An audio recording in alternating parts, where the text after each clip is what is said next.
የአንበሳው ሪዝ። በአንድ ወቅት አንዲት ሴት ከባለቤቷ ጋር በደስታ ትኖር ነበር። ነገር ግን ከጊዜ በኋላ ባሏ ጠባዩ ተቀየረ።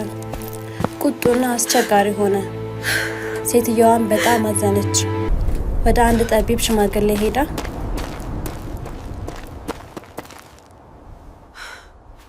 ባሌን የሚለውጥና ወደ ቀድሞ ፍቅሩ የሚመልስ መድኃኒት ስጠኝ አለችው። ጠቢቡ አሰበና መድኃኒቱን አዘጋጅልሻለሁ፣ ነገር ግን አንድ ነገር ፈልጋለሁ። ከሕያው አንበሳ ገጭ ላይ 3 ሪዝ ማምጣት አለብሽ አላት። ሴትየዋም ደነገጠች። አንበሳ እንዴት ይቀርባል? ይበላኛል እንጂ አለች። ጠቢቡ መድኃኒቱን ከፈለግሽ የግድ ማምጣት አለብሽ አላት። ሴትየዋም ወሰነች።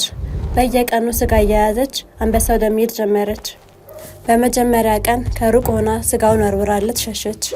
በቀጣዩ ቀን ጥቂት ቀረባለች። አንበሳውም እየለመዳት መጣ።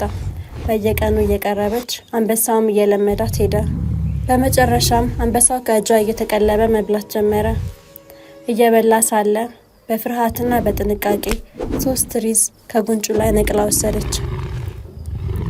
በደስታ ወደ ጠቢቡ ሮጠች።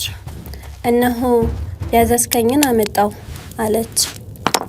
ጠቢቡም ጸጉሩን ተቀበለና በእሳት አቃጠለው። ሴትየዋ ለምን ታቃጥለዋለህ? በስንት መከራ ያመጣሁትን አለች። ጠቢቡም መለሰ፣ ልጄ ሆይ ይህን አውሬ አንበሳ በፍቅርና በትዕግስት ቀርበሽ ካላዘብሽው እንዴት የገዛ ባልሽን በፍቅርና በትዕግስት መለወጥ ያቅትሻል? መድኃኒቱ ትዕግስትሽ ነው አላት።